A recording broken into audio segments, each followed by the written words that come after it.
వారు మరి బైబిల్ ఎత్తి బైబిల్ పిల్లలు పాడాలి. లేవంగానే ఉదయాన్నే ఎవరైతే బైబిల్ చదివారు,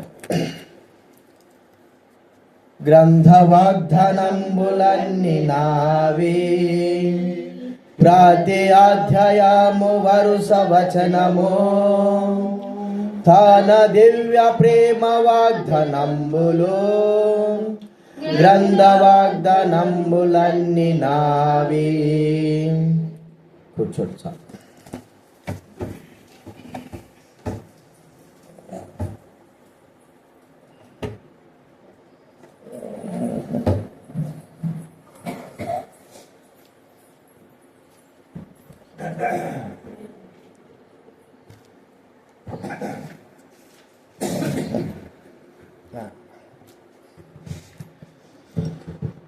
దేవుని వాక్యంలో నుండి మనము కొన్ని మాటలు చూసుకుందాం.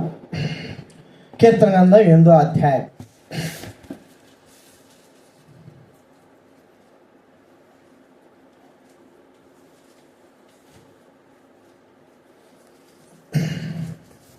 కీర్తన గ్రంథం 8వ అధ్యాయము 4వ వచనం మనం అందరం కూడా కలిసి చదువుకుందాం. దేవుని వాక్యంలో నుండి 8వ అధ్యాయము 4వ వచనం. కీర్తన గ్రంథం 8, 4వ వచనం అందరం కూడా కలిసి చదువుకుందాం. నీవు మనుషుని జ్ఞాపకం చేసుకుంటకు వాడే పాటివాడు, నీవు నరపుత్రుని దర్శించుటకు వాడే పాటివాడు. 5వ వచనం కూడా, దేవుని కంటే వాడిని కొంచెం తక్కువ వాడిగా చేసి ఉన్నావు, మహిమా ప్రభావంతో వారికి కిరీటం ధరింపజేసి ఉన్నావు. అలాగే యెషయా గ్రంథం 2వ అధ్యాయం. యెషయా గ్రంథం 2వ అధ్యాయం 22వ వచనం అందరూ కూడా చదువుకుందాం. యెషయా గ్రంథం 2వ అధ్యాయము 22వ వచనం మనం అందరం కూడా కలిసి చదువుకుందాం. తన నాసికా రంధ్రములలో ప్రాణం కలిగిన నరుని లక్ష్య పెట్టకము, వానిని ఏ విషయములో ఎన్నిక చేయవచ్చునో. మనుషులమైన మనల్ని మరి మానవుడు లక్ష్య పెట్టడం మనకు బాగా తెలుసు. కొంతమంది విలువిస్తారు, కొంతమందికి మనుషులకు విలువేరు.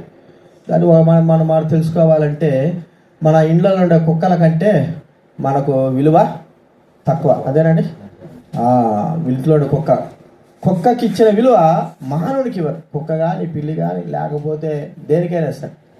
అంటే దాన్ని బట్టి మనం అర్థం చేసుకుంటే మానవుని ఎదుట ఎలాంటి గౌరవము లేకపోతే విలువ కలిగి ఉన్నాడో మనం అర్థం చేసుకోవాలి.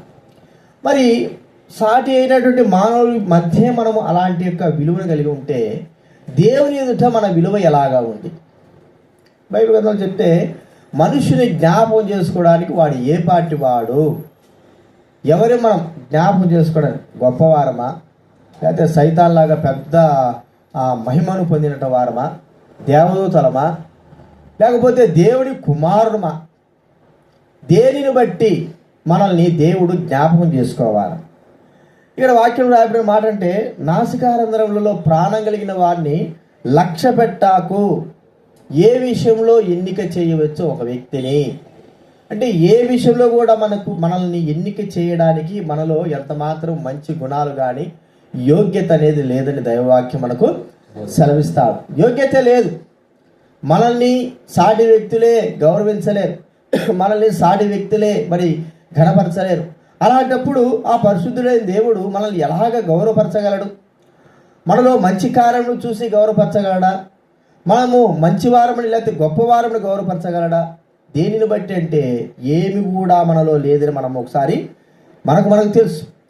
మనకు బాగా తెలుసు, మన పాపాన్ని బట్టి మన జీవితంలో సమస్తాన్ని కోల్పోయాము. దేవుని దగ్గర కూడా ఉంటున్న విలువంతా కూడా ఒక దెబ్బతో పోయినట్టే.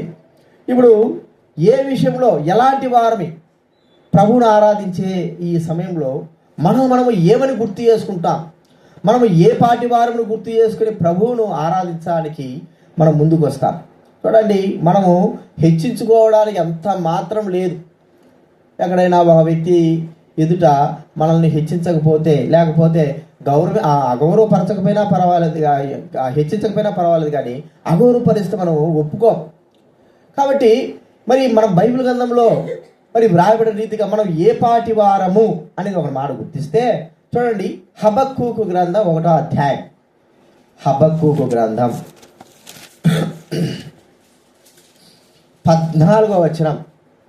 హబక్కూకు గ్రంథం ఏలిక లేని చేపలతోనూ ప్రాకు పురుగులతోనూ ఎట్లండి? ఏలిక లేని చేపలు, ప్రాకు పురుగులు. చేపలు అంటే ఏలిక లేని చేపలు అంటే సముద్రంలో చేపలు వలలు ఎత్తారు, తల మీద గుడ్డ వేసుకోవాలండి. స్త్రీలు తల మీద గుడ్డ వేసుకోవాలి. చేపలు అంటే వల వేసారనుకో, వలలో ఎన్నో చేపలు పడతాయి. మరి వలలో అంతా దిమ్మరిచ్చేస్తారు, బయట పెట్టి దిమ్మరిచ్చేస్తారు. చిన్నటి ఏవో పడతా ఉంటాయి. అవన్నీ కూడా ఏం చేస్తారంటే బయట పారవేస్తారు. బయటపడి అవి ఏలికి లేవు అంటే అవి ఎన్ని ఉన్నా కూడా, ఇంత కుప్పలు 5-6 టన్నులు ఉన్నా కూడా అవి ఉపయోగము లేనివి. ఉపయోగం ఉండేటి మాత్రమే పడవలు వేసుకోవడం కానీ దోణిలు వేసుకోవడం కానీ మనం చూస్తాం. ఇక్కడ ఏమంటున్నాడు? ప్రాకు పురుగులతో మానవుడు సమానం. ప్రాకు పురుగులు మనకు తెలుసు. అవి మన ఇంటిలోకి వస్తానంటేనే, వాటిలోకి కనబడితేనే మనం వాటిని అసహించుకొని చీపురుతో కానీ తోసివేస్తాం. ఇంట్లో పెట్టుకుంటాం. ఎవరైనా పురుగులు చెప్పండి, పురుగులు సాకున్నా కూడా సాకేవారు కూడా ఉంటారులే. పురుగులు సాకేవారు ఒక చిన్న డబ్బాలో పెట్టుకొని సాక్కుంటా అంటారు. అది ప్రాముఖ్యం కాదు. అయితే మనం ఎలాగ సమానం అంటే ప్రాకు పురుగులతో, ఏలికి లేని చేపలతో. ప్రియమైన వారులారా, దైవ గ్రంథంలో ఇలాంటి వారము అంటే ప్రాకు పురుగులతో సమానమైన వారం. చూడండి, ద్వితీయోపదేశకాండం 14వ అధ్యాయం. ద్వితీయోపదేశకాండం 14వ అధ్యాయం 20వ వచనం చదవండి ఎవరైనా. పవిత్రమైన ప్రతి పక్షిని మీరు తినవచ్చును. మీరు తినరానివి ఏమనగా పక్షిరాజు, పెద్ద బోరువా, క్రౌంజు పక్షి, పిల్లి, గద్ద, తెల్ల గద్ద, ప్రతి విధమైన కాకి, కోడి, కపిరిగాడు, కోకిల, ప్రతి విధమైన డేగ, పగిడి కంటే, అది కాదండి. 20వ వచనం లాస్ట్ నుంచి చూడండి, ఒక మాట ఉంటుంది లాస్ట్ నుంచి. ఎగురు ప్రతి పురుగు మీకు హేయమేము, వాటిని తినకూడదు. ఎగురు ప్రతి పురుగు హేయమైనది, అది తినడానికి వీళ్ళు ఏంటుంటుంది. అందుకే యోబు అంటాడు, నేను పురుగు వంటి వాడను. చూడండి, యోబు గ్రంథం 25వ అధ్యాయం. 25వ అధ్యాయము 6వ వచనం చదవండి ఎవరైనా. యోబు గ్రంథం 25వ అధ్యాయము 6వ వచనం. మరి నిశ్చయముగా పురుగు వంటి మనుష్యుడు, పురుగు వంటి నరుడు పవిత్రుడు కానేరడు. కీర్తనకారుడు కూడా అంటున్నాడు, నేను పురుగును. చూడండి, ఇంకా చక్క మాట. కీర్తన గ్రంథం 22వ అధ్యాయం 6వ వచనం. 22వ అధ్యాయము 6వ వచనం. నేను నరుడను కాను పురుగును. చూడండి, నేను నరుడను కాను పురుగును. ప్రియమైన వాళ్ళ, పురుగుతో సమానమైనటువంటి మన జీవితాలు ప్రభు దృష్టికి ఎలాగా ఉంది? మానవ దృష్టిలో, మన దృష్టిలో మనము గుర్తించుకోవాల్సింది ఏంటంటే పురుగుతో సమానం, ఏలిక లేని చేపలతో సమానం. పురుగును ఎవరు కూడా ఇంట్లో ఉంచుకోరు, తోసివేస్తారు, చంపేస్తారు. అవంటే అసహ్యం. ఒకవేళ లోకానికి ఆ పురుగులు పనికొచ్చేమో కానీ మనకు మాత్రం పనికిరావు, మనకు హాని చేసేవిగా మనం చూస్తాం. ఇలాంటి పురుగు వంటి మానవుడైన జీవితాన్ని దేవుడు తన యొక్క బిడ్డలుగా చేర్చుకోవడం మనం గుర్తిస్తాం. ప్రియమైన వారిని ఒక మాట గుర్తించుకుంటే మనము దేవుని దృష్టిలో పురుగులమే. అయితే మరి దేవుడు ఎందుకు మనల్ని తన బిడ్డలుగా చేర్చుకున్నాడు? పురుగుల్ని పురుగులుగానే ఉండేయచ్చు కదా, మరి పురుగుల్ని అలాగే నలిపివేయచ్చు కదా. ఆయన ప్రేమ అపారమైనది. ఆయన ప్రేమను మనం గుర్తించలేం. ఎంత గొప్ప ప్రేమ అంటే, మరి మనం చూస్తూ ఉంటే కొంతమంది ప్రేమ కలిగిన వారు ఉంటారు ఈ లోకంలో. ఆ రోడ్లలో పోయే వాళ్ళు పిచ్చోళ్ళు తీసుకొచ్చి గుండు చేయించి మంచిగా బట్టలు బట్టి చేస్తూ ఉంటారు. అంతవరకు మాత్రమే ఉంటుంది. ఒకవేళ కొంతమంది కొంత జాలి దయతో చేయొచ్చు, కానీ కొంతమంది ఏం చేస్తారంటే వారిని మానవ ఏదో ఒక ఘనత కొరకు చేసేదానికి ఇష్టపడతారు. కానీ లోకంలో పురుగులాంటిటువంటి చెడిపోయినటువంటి దౌర్భాగ్యమైనటువంటి చెడగొట్టేటువంటి మన జీవితాలకి ప్రభువుకి ఎందుకు అంత ప్రేమ?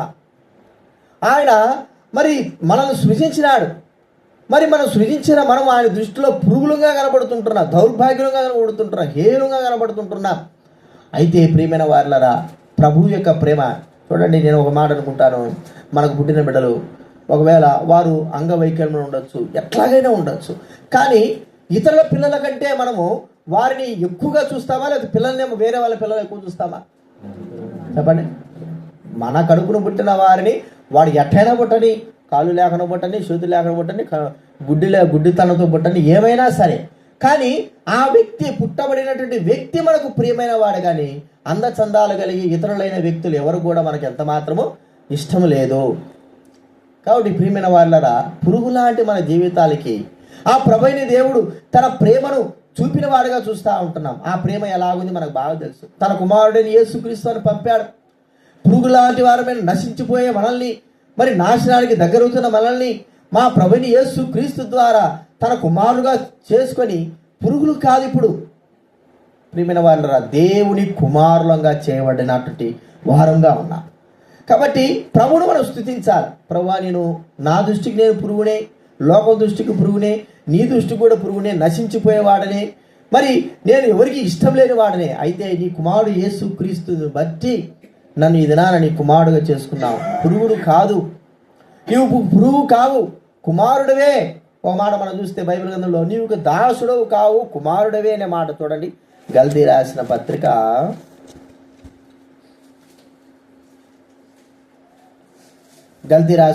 4వ అధ్యాయం 7వ వచనం చదవండి ఎవరైనా.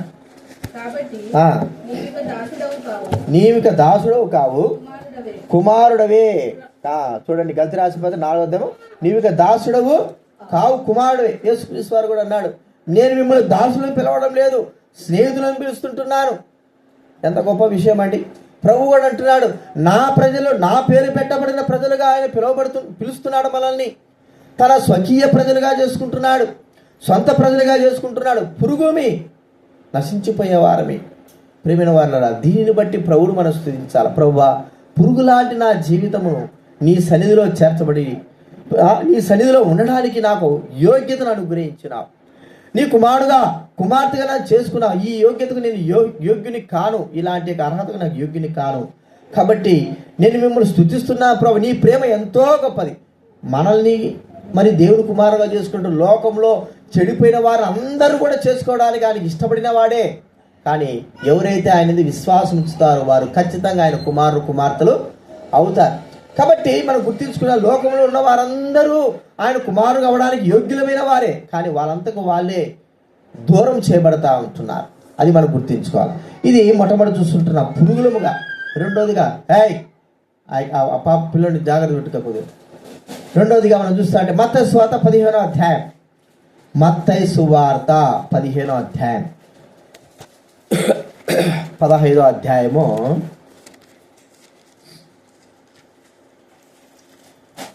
26వ వచనం చదవండి ఎవరైనా. పిల్లల రొట్టె తీసుకొని వేయుట యుక్తము కాదని చెప్పగా. చూడండి, ఇక్కడ యేసు ప్రభు వారు, కానాను స్త్రీ ఒక ఆమె వచ్చింది, ప్రభువా నాకు సాయం చేయి, నా కుమార్తె ఇట్లా చనిపోతాడు, మరి దయ్యం బట్టి ఉండదంటే ప్రభు డైరెక్ట్గా చెప్పకుండా ఇండైరెక్ట్గా అంటున్నాడు. ఏమంటే పిల్లల రొట్టె తీసుకొని కుక్క పిల్లలకి వేయడం అంటే ఆమెను ఏమన్నట్టుగా చెప్పండి, కుక్కతో సమానంగా, యూదులైన వారు అన్యజనులైన వారు కుక్కలతో సమానంగా ఎంచేటట్టు, అంటే వారు తీసివేయబడినట్టుగా, మనుషులు తీసివేయనట్టుగా మనం చూస్తా. బైబిల్ గ్రంథంలో మనం చూస్తా అంటే అపొస్తలుల 10వ అధ్యాయంలో మరి పేతురుకి ఒక దర్శనం వస్తుంది. దర్శనం వచ్చినప్పుడు ఒక పెద్ద దుప్పటి దింపబడుతుంది. ఆ దుప్పటిలో అన్ని జంతువులు, ప్రతిదీ కూడా ఉంటుంది కదండి. కుక్క, నక్క అన్నీ ఉంటాయి. అన్నీ అపవిత్రమైనవి ఉంటాయి, పవిత్రమైనవి కూడా ఉంటాయి. కానీ మరి ప్రభు చెప్పాడు, నువ్వు పోయి చంపుకొని తినంటే ఏమంటాడంటే, అయ్యా నేను అపవిత్రమైనది ఎప్పుడు కూడా నేను తినలేదు అన్నప్పుడు, దాని తర్వాత 10వ అధ్యాయంలో ఏ మనుషుడు కూడా అపవిత్రుడు కాదు అని చెప్పడానికి దేవుడు చూపించిన ఆ దర్శనం మనం చూస్తాం.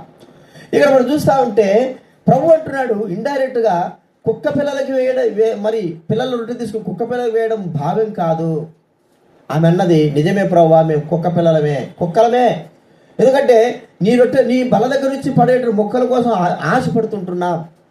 మానవుడు ఎలాంటి వాడు అని ఆలోచిస్తే కుక్క కదండి. ఒక్కోసారి మనం ఆరాధన చేస్తూ ఉంటాం, ప్రభా నేను సచ్చిన కుక్కని సచ్చిన పందిని అని ఆరాధన చేస్తాను. ఆరాధన వరకే పర్వాలేదు, అదే నిజంగా మనం కానీ సచ్చిన కుక్క సచ్చిన పంది అన్నా ఇంకో ఏమవుతుంది చెప్పండి. ఇక ఇంకా రోషం పౌరుషం వచ్చి గొడవలు చేసి, అది నిజంగానే జరిగిన మాటట. 60 కర్నూల్లో ఆయన ఏం చేశా అంటే ఒక ఆమె ఇట్టే ఆరాధించిందట, ప్రభా నేను సచ్చిన కుక్కని అది ఇది అంటే ఆరాధన అంతా అయిపోయిన తర్వాత మీటింగ్ వెళ్తే అమ్మా సచ్చిన కుక్క ఇట్రా అన్నాడట. ఇక చూసుకో ఆయన పైకి ఇక గొడవకి వెళ్ళిపోయింది ఆమె. నన్ను సచ్చిన కుక్క అంటావా, నేను ఆరాధన చేసినంత మాత్రం సచ్చిన కుక్కనా, నేను కుక్క అంటే పర్వాలే, మళ్ళా సచ్చిన కుక్క అంటే ఇంకా ఏం చెప్పండి, కుక్క కన్నా బతుకున్న దానికి ఏముంది చెప్పండి, విలువ ఉంది. సచ్చిన దానికి అది ఎంత లక్ష్య పెట్టి కొన్నా కూడా సచ్చిన దానికి ఎంత మాత్రం విలువ లేదు. చూడండి బైబిల్ గ్రంథంలో మనం చూస్తూ ఉంటే 2వ సమూయేలు గ్రంథం 9వ అధ్యాయం, 2వ సమూయేలు గ్రంథం 9వ అధ్యాయం 8వ వచనం చదవండి ఎవరైనా. 2వ సమూయేలు గ్రంథం 9వ అధ్యాయము 8వ వచనం. అతడు నమస్కరించి చచ్చిన కుక్క వంటి వాడైన నాయడల నేను ఎంతటి వాడనను. ఎవరంటే ఇలా చెప్పిన వ్యక్తి మెఫీబోషెతు కదండి, రాజు కుమారుడు, సౌలు యొక్క కుమారుడు, యోనాతాను యొక్క కుమారుడు, యువరాజు. అయితే దావీదు రాజ్యానికి వచ్చిన తర్వాత ఏదైనా మేలు చేయాలా సౌలు కుటుంబంలో యోనాతాను కుటుంబంలో అనుకున్నప్పుడు బ్రతికున్నాడు మెఫీబోషెతు. అయితే 2 కాళ్ళు కుంటి, నడవలేడు. ప్రియమైన వాళ్ళ ఎవరో ఒకరు సహాయం చేయాలి. ఆ వ్యక్తిని పిలిపించాడు. పిలిపించిన వెంటనే రాజు దగ్గర దావీదు ఉంటే, నేను మరి మీ నాయన బట్టి నీకు అంతా కూడా మేలు చేయాలనుకుంటున్నాను, నీ రాజ్యాన్ని మరి నీకు ఆస్తిని అంతా కూడా ఇచ్చేస్తాను అని చెప్పాడు. అయ్యా అప్పుడు అంటాడు, అయ్యా మరి నేను చచ్చిన కుక్క లాంటి వాడు, చచ్చిన కుక్క కాబట్టే కుక్క యొక్క ఆ అనుభవంలో ఉన్నాడు కాబట్టే దావీదు కనబడుకోకుండా లోదేబారులో ఏం చేశాడు, దాక్కొని ఉన్నాడు. ఎందుకంటే మరి శత్రువులు కనబడినప్పుడు రాజులైన వారు ఏం చేస్తారంటే శత్రువు ఎక్కడున్నా సరే ఆ యొక్క శత్రుత్వం ఏం చేయాలా, అంతా కూడా నశింపజేయాల్సిందే, ఒక్కడు కూడా మిగలకూడదు. కాబట్టి ఎక్కడ చంపుతాడో అనేటువంటి ఆ భావనతో మెఫీబోషెతు దాక్కొని ఉంటే మెఫీబోషెతుని తీసుకొచ్చాడు. మరి తన యొక్క ఆస్తి అంతా తన తండ్రి తన తాత ఆస్తి అంతా ఇచ్చాడు. తను మరి దావీదు తన కుటుంబంలో ఒకటిగా చేసుకొని బల యొద్ద కూర్చొని తినేటువంటి తన బిడ్డలలో ఒకటిగా చేసుకొని ఈ గొప్ప అర్హతకు చచ్చిన కుక్క లాంటి వ్యక్తి ఈ మెఫీబోషెతు అర్హుడేనా చెప్పండి? అర్హుడు కాదు. ప్రియమైన వాళ్ళ ఈ దినాన మన జీవితంలో మనము దేనికి అర్హులము? దేవుడు మనల్ని తన సంఘంలో తన యొక్క స్వరక్తమిచ్చిన సంఘంలో తన బిడ్డలుగా మనల్ని చేసుకున్నాడు. ఎలాగ చేశాడు? చచ్చినటువంటి మనల్ని బ్రతికించినాడు.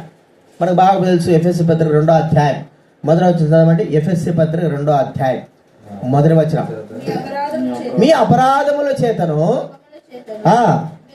మీరు చచ్చిన వారై ఉండగా ఎట్లా బతికించాడండి? క్రీస్తుతో అపరాధముల చేత పాపముల చేత చచ్చిన మెఫీబోషెతు వలె చచ్చినట్టు స్థితిలో ఉంటే దావీదు మహారాజు ఎలాగైతే మెఫీబోషెతుకు సంపూర్ణంగా అన్ని అనుగ్రహించినాడో మనల్ని కూడా ఆయన చచ్చినటువంటి మనల్ని చచ్చిన కుక్కలాని మన జీవితాలని ఆయన బ్రతికించినాడు. చచ్చిన కుక్కకు ఈ లోకంలో విలువ లేదు. ఆ కుక్క చచ్చిపోయిన వెంటనే దాన్ని పారవేస్తారు, అది కూడా పూడ్చిపెట్టరు కదండి. కుక్కలను సామాన్యంగా పూడ్చిపెట్టరు, ఎందుకంటే అవి బయట దూరంగా తీసుకుపోయి పారేస్తారు. పూడ్చిపెట్టడానికి కూడా యోగ్యత లేదు ఆ కుక్కలకి. మన జీవితాలకు కూడా అలాంటిదే. మనము అలాంటి కుక్కలు చచ్చిపోయినటువంటి కుక్క లాంటి వారమే. నిజమా కాదా చెప్పండి? నిజమే. ఎందుకంటే ఆయన దృష్టిలో మనం చచ్చిన వారం, కుక్కతో సమానం. ప్రభు అంటున్నాడు, కుక్క పిల్లలకు వేయట యుక్తం కాదు. ప్రియమైన వారులరా, ఆ కుక్క బైబిల్ గ్రంథంలో మనం అనుకుంటాము లోకంలో ఉన్న కుక్కను గురించి విశ్వాసం కలది, మంచి విశ్వాసం ఉంది అంటాము, కానీ బైబిల్ గ్రంథంలో కుక్కను గురించి మంచి మాట రాయలే. అర్థమైందా? కుక్కను గురించి మంచి మాట రాయలే.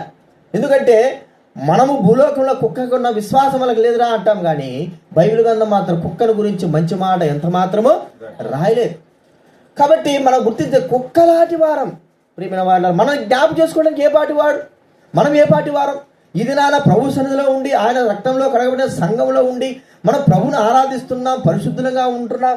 చచ్చిన వారిని మనం బ్రతికింపబడి ఆయన సన్నిధిలో ఆరాధిస్తున్నామంటే ఇది దేవుని కృప, ఇక వేరేదేం కాదు.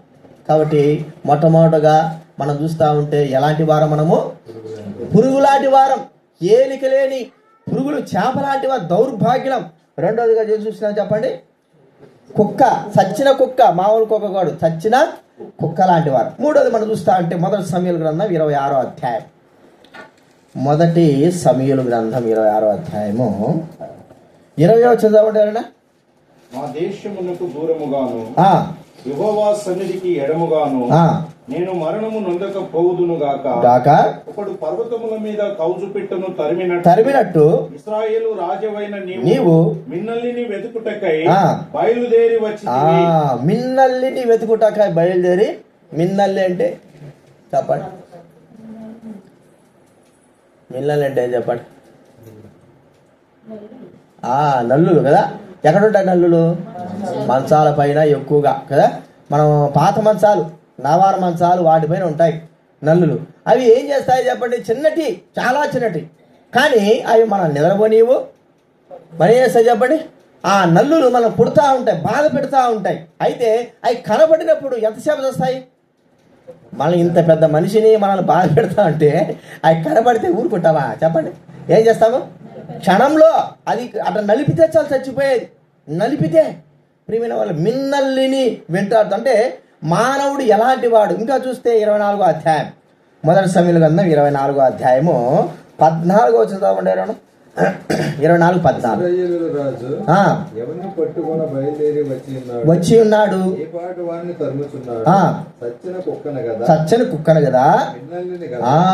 మిన్నల్లిని కదా. చచ్చిన కుక్కను, మిన్నల్లిని. ప్రియమైన వాళ్ళరా, మనము బాధకరమైన వారమి. మిన్నల్లి బాధకరమైంది, అది బాధ పెట్టేది. దాని స్వభావమే బాధ స్వభావము, దాని స్వభావమే నాశన స్వభావము. ఒకవేళ అది ఒక చిన్న పురుగుగానే ఉండవచ్చు, కానీ అది అందరికీ కీడు చేసేదే కానీ మేలు చేసేదంత మాత్రము కాదు. కానీ అంత కీడు చేసేదానికి మనం ఇచ్చే శిక్ష ఏమిటంటే చంపేయడమే. అర్థమైందండి? కొంతమంది అంటాడు చీమకైనా అని చేయరంటే మరి మిన్నల్ని ఎట్లా చంపుతాం మనం? చాలామంది ఏమంటారు చీమకు కూడా హాని చేయం, మరి మిన్నల్ని ఎట్లా చంపుతాం? అది చాలా స్వల్పమైంది. ప్రియమైన వాళ్ళరా, మన జీవితము అనేకులకి నాశనకరమైనదిగా ఉంటుంది. మన జీవితం ద్వారా ఎంతమంది బాధపడ్డారు, మన జీవితం ద్వారా ఎంతమంది నష్టపడ్డారు మనకు తెలుసు. ఇతరులు ఎంతమంది బాధపడ్డారో, ఎంతమంది నష్టపడ్డారో మన బాధ. ఒకవేళ మనం అనుకోవచ్చు నా ద్వారా ఎవరు బాధపడలేదు, నీ ఎవరు కూడా సేవకు కూడా ఆన్ చేయలేదు అనుకోవచ్చు, కానీ ప్రజలైన వారు అనుకుంటారు వీని ద్వారా అంతా కూడా నష్టమే. చాలామంది అనుకుంటారు. మనకు తెలియదు ఏంటి, మనము ఇతరులకు ఎంత కీడు చేసినామో మనకు తెలియదు, కానీ ఇతరులకు కీడు మన ద్వారా కీడు అనుభవించిన వారు ఖచ్చితంగా తెలుసుంటారు. వారు మనల్ని ఏమనలేక ఏం చేయలేక తిట్టుకుంటూ ఉంటారు, లోపల నాశనాన్ని కోరుకుంటూ ఉంటారు. ప్రియమైన వాళ్ళరా, అలాంటి యొక్క జీవితం కలిగిన వారు, ఇంత నాశనానికి దగ్గరుంటున్న మనల్ని దేవుడు ఎంతసేపు నాశనం చేయడం? ఒక మిన్నల్ని మనం ఇట్లా నలిపినట్టుగానే నలిపివేయచ్చు. అయితే నలపలేదు, ఆయన తన కృప దయను చూపినాడు, తన కృప చూపుతుంటున్నాడు. ఎంత గొప్ప సంగతి అండి.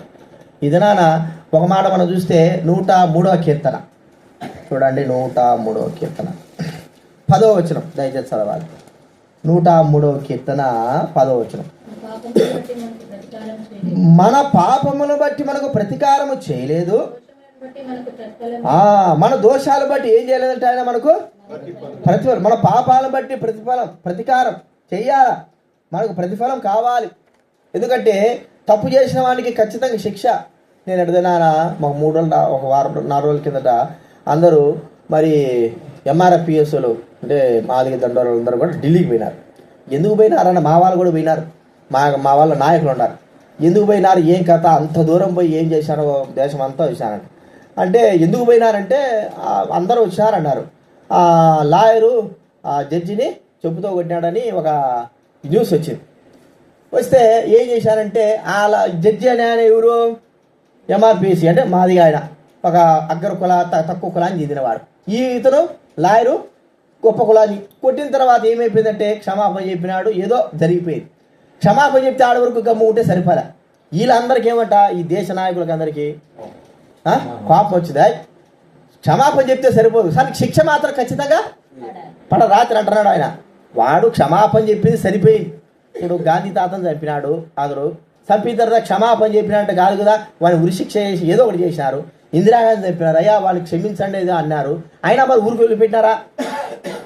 మరి మన ఇక ఎవరు ఒరిస్సాలో చనిపోయాడు, ఆయన పేరు ఏం పేరు బా గుర్తుకురాడు, దేవసేవకుడు హతసాక్షి అయినాడు, ఆయన చంపినారు. ఆయన చంపిన తర్వాత ఆమె కూడా క్షమాపణ చెప్పింది, ఊరికి వదిలిపెట్టినారా? వాడిని జైల్లో వేసినారు. అర్థమైందా? అంటే ఇప్పుడు మనకు అమెరికాలో కూడా ఒక అతన్ని క్లర్క్ ఎవరు అతను చంపినారు, అతను కూడా ఊరికి వదిలిపెట్టినారా? ఆమె కూడా ఏమైంది, వదిలిపెట్టని అంటారు మానవత భావంతో, కానీ శిక్ష మాత్రము తప్పదు. చూడండి, మనకేముంది, మనకు ఖచ్చితంగా మనము బాధపరిచినామని లోకంలో మరి నష్టపరిచినామని లోకం ఏముంటుందంటే, వీడు దుర్మార్గుడు సావాల్సిందే అంటారు, శిక్ష ఖచ్చితంగా పడాల్సిందే అంటారు. క్షమాపణ చెప్పినంత మాత్రాన కుదరదు కానీ ఖచ్చితంగా శిక్ష పడాలంటది. కానీ ప్రభువైన దేవుడు మాత్రము క్షమించిన తర్వాత ఇక ఆయన క్షమాపణ ఖచ్చితంగా మనకు అనుగ్రహించి, మనకు క్షమాపణ అడిగితే బైబిల్ గ్రంథంలో ఉంది. రోమా రాసిన పత్రిక 8వ అధ్యాయం మొదటి వచనం, రోమా రాసిన పత్రిక 8వ అధ్యాయం మొదటి వచనం చదవండి. కాబట్టి ఇప్పుడు క్రీస్తు యేసునందున్న వారికి ఏ శిక్షా విధి అంటే ఇంతకుముందు చేసిన పాపాలన్నిటికి కూడా ఏముంది, మనకు శిక్ష లేదు, కొట్టివేయబడింది. చూడ ఎంత గొప్ప సంగతం. మరి పురుగులాంటి ఆ మిన్నలిని మనము పుట్టిందని నలిపివేస్తాము, చంపివేస్తామే, ఎన్ని పాపాలు చేసినా మనకు శిక్ష రాదా? శిక్ష తప్పదు కదా, ఖచ్చితంగా సావాలి కదా. ఒకవేళ చావంత మరణం రాకపోయినా శిక్ష మాత్రం కనీసం ఖచ్చితంగా ఉండాల్సిందే. అయితే ప్రభు యొక్క ప్రేమ ఎంత గొప్పదండి. ఆయన నేను శిక్షించను. బైబిల్ గ్రంథంలో వాక్యం రాయబడింది. యోహాను సువార్త 8వ అధ్యాయంలో ఆ పాపాత్మురాల గురించి చెప్పబడిన మాట మనకు బాగా జ్ఞాపకం వస్తాను. చూడండి, యోహాను సువార్త 8వ అధ్యాయం 8వ అధ్యాయము 11వ వచనం చదవండి ఎవరైనా. అందుకు యేసు ఏంటండి, నేను నీకు శిక్ష విధించేటువంటి వ్యక్తి ప్రభువే. అంతమంది వచ్చారు శిక్ష విధించడానికి మోషే ధర్మశాస్త్ర ప్రకారంగా, కానీ వచ్చిన వాళ్ళందరూ కూడా దుర్మార్గులే, పాపాత్ములే, తెలియక అంటే తెలియకోకుండా, ప్రజలకు తెలియకోకుండా చేసిన తప్పులు కలిగిన వారే. వారు హృదయంలో ప్రభు యొక్క మాట గుచ్చబడిన తర్వాత మేము కూడా అర్హులం కదా అనుకుంటే వారు వెళ్ళిపోయినారు. అయితే మరి శిక్ష విధించడానికి అర్హత కలిగిన వారు ఎవరంటే యేసు ప్రభువే, ఇంకెవ్వరు లేరు. ఆయన అన్నమాట, నేను నీకు శిక్ష నేను విధించడానికి సిద్ధంగా ఉన్నాను, ఎందుకంటే పాపం లేని వాడనే, కానీ నీవు లేదు ప్రభువా అన్నావు. ఆ మాట అన్నాడు కదండి. ఏమంటే ఎవరైనా శిక్ష విధించారు నీకంటే పోలీసు వాళ్ళ దగ్గర పోతే ఏం చేస్తారు చెప్పండి? బాగా తల్లితో, సార్ ఇప్పుడే తన్నారు సార్, ఇంకా కొట్టాకండి సార్. వాళ్ళు ఒకవేళ కొట్టకపోయినా కూడా ఏం చేస్తారు, సార్ నాకు బాగాలేదు అది ఇది ఏదేదో చెప్తా ఉంటారు తప్పించుకోవడానికి, శిక్ష నుంచి తప్పించుకోవడానికి. కానీ ఇక్కడ మనం చూస్తూ ఉంటే ఎవరు కూడా నాకు శిక్ష విధించలేదంట. ఆమె ఉన్నది ఒప్పుకునేది. వెంటనే నేను కూడా నీకు శిక్ష విధించనిక ఓ ప్రియమైన వాళ్ళరా, మిన్నల్లి లాంటి జీవితం కలిగిన వారు, శిక్షకు మరణానికి మరి దెబ్బలకు పాత్రులమైన మనకు ప్రభువైన దేవుడు చూపిన మహాకృప ఏమిటంటే మనల్ని బ్రతికించడము, క్షమించడము. ఇది మనం గుర్తించుకోవాలి. ఇది కూడా ఎన్నది చూసినాము చెప్పండి? 3వదిగా. 4వది మనం చూస్తాం చివరిగా ప్రసంగి గ్రంథం 11వ అధ్యాయం మొదటి వచనం. ప్రసంగి గ్రంథం 11వ అధ్యాయము మొదటి వచనం చదవండి ఎవరైనా. అదేనా 10వ అధ్యాయం మొదటి వచనం, క్షమించాలి 10వ అధ్యాయం మొదటి వచనం. బుక్కావాని తైలంలో చచ్చిన ఈగలు పడుట వలన చాలు. బుక్కావాని తైలం అంటే సెంటే కదా అప్పట్లో, తైలం, బుక్కావాని తైలం. అది ఒక విలువైనది, చాలా విలువైనది. ఇంత విలువైన దాంట్లో చచ్చిన ఈగలు ఎంత ఉంటాయి చెప్పండి? చాలా చిన్నది కదా అన్నిటికంటే. ఈగల కంటే దోమలు చండి. అయితే చచ్చిన ఈగలు, ఆ చిన్న ఈగలు పడితే ఇంత పెద్ద తైలం ఎంతో విలువైనది, సువాసనిచ్చేది, విలువగా ఎంతో గొప్పది ఏమైపోయింది? చెడు వాసన కొడుతూ ఉంది. చెడు జీవితము అంటే మనం ఎవరివని దాన్ని బట్టి చచ్చిన ఈగలాంటి వారము, చచ్చిన ఈగలము. ప్రియమైన వాళ్ళ, ఈగలతో మనం పోల్చుకోగలమా? గాడితో పోల్చుకుంటాం కదండి. ఎందుకో యేసు ప్రభు ఎక్కినాడు కాబట్టి గాడితో పోల్చుకుంటాం. అది ఈగతో పోల్చుకోబట్టే పోల్చుకో. ఎందుకో నేను ఈగనా, నేను దోమనా, అర్థమైందా? అంటే యేసు ప్రభు అంటే ఆ బైబిల్ గ్రంథంలో ఉన్న ఆ ఉన్నతమైన స్థానంలో ఉన్నదాన్ని పోల్చుకోవడానికి కొంత ఇష్టపడతాం, కానీ ఈలాంటివి మన జీవితాలతో పోల్చుకోవడానికి ఇష్టపడం. మనం అందరం కూడా చచ్చిన ఈగలు, మామూలు ఈగలు కాదు. మామూలు ఈగలు బతికింటేనే మనకు ఎంతో బాగా చిరాకు కదండి. సరే, నిద్రపోతా అంటే చిరాకు, కూర్చుంటే చిరాకు కదా. ఎక్కడైనా సరే ఇల్లంతా కూడా ఈగలు కొద్దిగా ఒక దోమ కొట్టి చూడండి. మీరు దగ్గరకు వచ్చాను, ఇక్కడ దోమ కొట్టింది చూసినారా మీరు? ఎంత లావు వాసి, అది కనపడలే, కానీ ఇక్కడ కొట్టింది, ఏడ కొట్టింది, లావు ఉన్నాయి. అవి మనకు కనపడవు, చిన్న చిన్నవి ఎంత నష్టం చేస్తున్నాయి. ప్రియమైన వాళ్ళరా, ఇది చచ్చిన తర్వాత ఏమవుతుందంటే విలువైనటువంటి అత్తరు ఏమైపోయింది? చెడు వాసన, తైలము, విలువైన తైలము చెడు వాసన కొట్టడం మనం చూస్తుంటున్నాం. చూడండి, మనం చూస్తూ ఉంటే మనము ఎలాంటి వారము ఒక మాట గుర్తిస్తే, మనము లోకంలో ఉన్నప్పుడు నాశనకర్తలమే, దైవ సన్నిధిలోకి వచ్చే కూడా నాశనకర్తలమే. బాగా అర్థం చేసుకున్నాడు. ఎందుకు? మనల్ని నమ్మడానికి వీళ్ళే. నన్ను నమ్మచ్చు అన్నవాడు చేయొద్దండి. ఎవరైనా సరే నన్ను నమ్మచ్చు అన్నవాళ్ళు చేయదు. నమ్మడానికి వీల్లేదు. నన్ను కానీ మిమ్మల్ని కానీ మనమే బైబిల్ గ్రంథంలో ఉంది. తన మనస్సును నమ్ముకున్న వాడు ఎవరండి? బుద్ధిహీనుడు. చూడండి, సామెతల గ్రంథం 28వ అధ్యాయం 26 వచ్చిన చదవండి ఎవరైనా. సామెతలు 28, 26. తన మనస్సును ఏమిటండి? తన మనస్సును నమ్ముకునేవాడు. చాలా మంది అంటారు, నీ మీద నీకు కాన్ఫిడెన్స్ ఉండాలి, నీ మీద నీకు ధైర్యం ఉండాలంటా ఉంటారు. మన మీద మనకు ధైర్యం ముఖ్యం కాదు. మనల్ని మనం నమ్ముకోవడం చాలా ప్రమాదం. ఎప్పుడు మారబోతామో, ఎప్పుడు ఎలాగుంటామో, ఎప్పుడు ఎట్లుంటామో మనకు తెలియదు కదండి. నమ్ముకొని కానీ మనం ఏదైనా సరే మనం నమ్ముకున్నామనుకోండి, క్షణాల్లో మనం మారిపోతాం. క్షణాలు అది ఇప్పుడే బాగున్నాడు కదా ఆయన అంటే, మా దగ్గర ఒక విశ్వాసం ఉన్నాడు. దేవుని సన్నిధిలో ఏదో కొన్ని అది ర్యాక్ తెమ్మన్నాడు, చెప్పుల స్టాండ్కి ర్యాక్ తెమ్మన్నాడు. ముందు అడిగాం, అయ్యా ర్యాక్ తీసుకొస్తాను, చెప్పుల స్టాండ్ పెట్టుకోవడానికి లేదు, ఎంత 2000 అవుతాడు, సరే తే అన్నాడు. గొడవ పడింది, ఎవరు తెమ్మన్నారు, అది తెమ్మని అడుగుతా ఉంటే అన్నని అడిగి తెచ్చా అంటే వెంటనే అంటున్నాడు, నాకు చెప్పలేదు అంటాడు. ఓరేని ఎందుకు నా అంత పశ్చాత్తాపం ఆడతావు? నాతోనే అన్నావు, నువ్వు తీసుకురమ్మన్నా 2000 దగ్గర నువ్వేం చేస్తున్నావు? అయితే నేను ఆ వ్యక్తిని ఏం చేశాను? కొన్ని విషయాలు చెప్పాలి కాబట్టి చెప్పిన, కానీ ఆ వ్యక్తి అలా ఇట్లా మార్చబడతాడని మనకు అసలు లేదు. చూడండి, మనుషుల్ని నమ్మకూడదు. నన్ను ఎవరే, నేను కూడా చెప్తున్నాను, నన్ను అసలు నమ్మకూడదు, మిమ్మల్ని మీరే నమ్ముకోకూడదు, ఇతరులు నమ్ముకోకూడదు. ఎందుకంటే మనము చచ్చినటువంటి ఈగ లాంటి వారమే, నమ్మకము లేనటువంటి వారమే, నమ్మడానికి వీలైనటువంటి వారమే. అందుకే మరి నమ్మడానికి వీలైనటువంటి వారిని మనల్ని ఎందుకు ఎన్నుకున్నాడు? ఇది ఒక గొప్ప ఆశ్చర్యం. నమ్మడానికి వీళ్ళు మనం చూస్తే మనము ఇప్పుడు సంఘంలో కొన్ని సంఘాల్లో ఎన్నో గొడవలు జరుగుతూ ఉంటాయి, మనకు బాగా తెలుసు. ఈ గొడవలు జరుగుతుంటే ఒరే వీడు రక్షణ పొందకుంటే బాగుండురా అంటామా? ఎంత నష్టం చేస్తున్నాడు. మరి దేవుడికి తెలియకనా ఆ వ్యక్తిని రక్షించడం? చెప్పండి, దేవుడికి తెలియకరా? తెలిసి రక్షించాడా, తెలియకుండా రక్షించాడా? తెలిసే రక్షించాడు. ఇటాటోడు ఎవరు చేతాన్ని రక్షించాడు, కానీ వాడి మనసును మార్చుకోవడానికి. మనం ఇంకొక మాట చూస్తే ఇస్కరియోతు దాన్ని గుర్తించుకున్నాము అనుకో. ఇస్కరియోతు పక్కనే ఉన్నాడు, 12 మంది శిష్యుల్లో ఒకడు. డబ్బు సంచి ఉండాలి, ఏమి 12 మందిలో 11 మందికి ఇవ్వచ్చు కదా, ఏ ఇస్కరియోతు యూదాకి ఇవ్వాలన్నా? అర్థమైందా? యేసు ప్రభు ఎందుకు అప్పచెప్పాడు ఇస్కరియోతు యూదాకే? తెలుసు వీడు ఎట్టటోడో తెలుసు, వీడు నాశనకర్త అని తెలుసు, కానీ వాడిని చేర్చుకోవడమే ఆయన పని, ఆయన ప్రేమ అది. కానీ మారకపోవడం వానితనం. కానీ మారలేకపోయినాడు. ఎన్ని కృపను గురించినా కూడా ఇస్కరియోతుగా మారలేకపోయినాడు. అయితే మన జీవితాలు గుర్తించుకుంటే మనము నాశనం చేసేవారని తెలుసు, రాబోయే దినాల్లో మనం ఏం చేస్తామని తెలుసు. అర్థమైందండి? రాబోయే దినాల్లో మనం ఎలాగా ప్రవర్తిస్తామని తెలుసు. మనకు తెలీదు, ఇప్పటి వరకు మనం బాగానే ఉంటాం.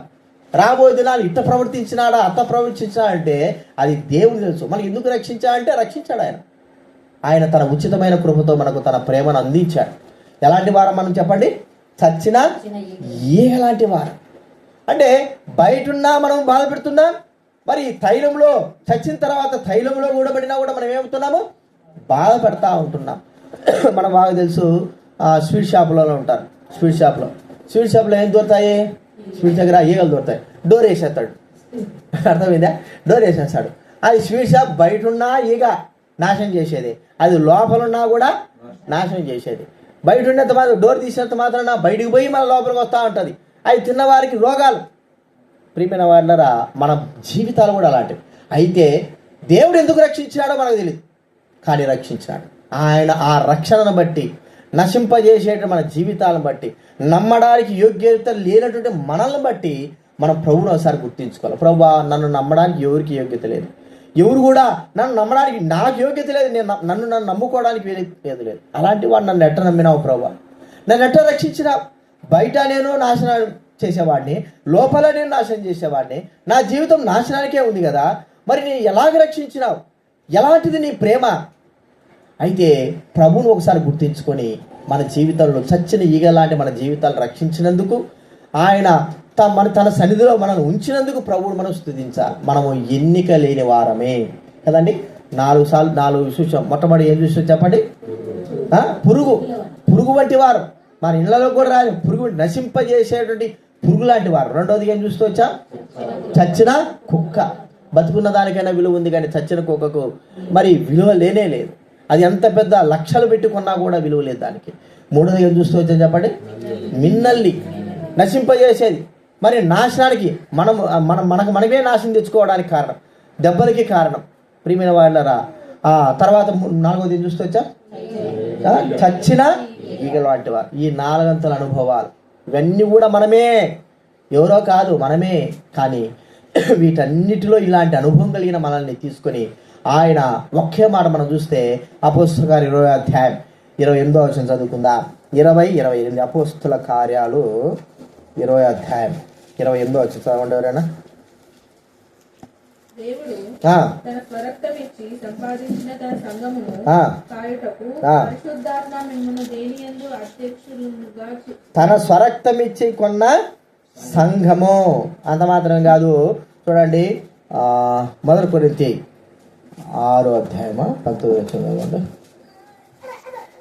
మీ దేహము దేవుని వలన మీకు అనుగ్రహింపబడి మీలోనున్న పరిశుద్ధాత్మకు ఆలయమై ఉన్నదని మీరు ఎరుగరా? మీరు మీ సొత్తు కాదు, విలువ పెట్టి కొనబడిన వారు. చివరిగా చాలు. చివరిగా ప్రకటన గ్రంథం 5వ అధ్యాయం 10వ వచనం. ప్రకటన గ్రంథం 5వ అధ్యాయం 10వ వచనం చదవండి. చివరి పెద్దలు, నీవు ఆ గ్రంథమును తీసుకుని దాని ముద్రలను విప్పుటకు యోగ్యుడవు, నీవు వధింపబడిన వాడవై నీ రక్తమిచ్చి వంశములోను ఆయా భాషలు మాట్లాడు వారిలోను ప్రతి ప్రజలోను ప్రతి జనములోను దేవుని కొరకు మనుషులను కొని మా దేవునికి వారిని ఒక రాజ్యముగాను యాజకులనుగాను చేసితివి. చూడండి, ప్రతి వంశంలోను ప్రతి రాజ్యంలోను ఆయన తన రక్తం ఇచ్చి కొన్నాడు. ఇప్పుడు మనము ఎలాంటి వారో మనకు తెలిసిపోయింది. ప్రభువు మనల్ని ఎలాగ చేశాడో మనకు తెలిసిపోయింది, ఎలాగ చూస్తున్నాడో తెలిసిపోయింది, ఎంత విలువ ఇచ్చాడో తెలిసిపోయింది. ఇప్పుడు మనము ఏ పాటి వారం గుర్తించుకొని ప్రభువును మనము ఆరాధిద్దాం. ఈ విషయాలు జ్ఞాపకం పెట్టుకుందాం, ఆరాధనలో ప్రవేశిద్దాం.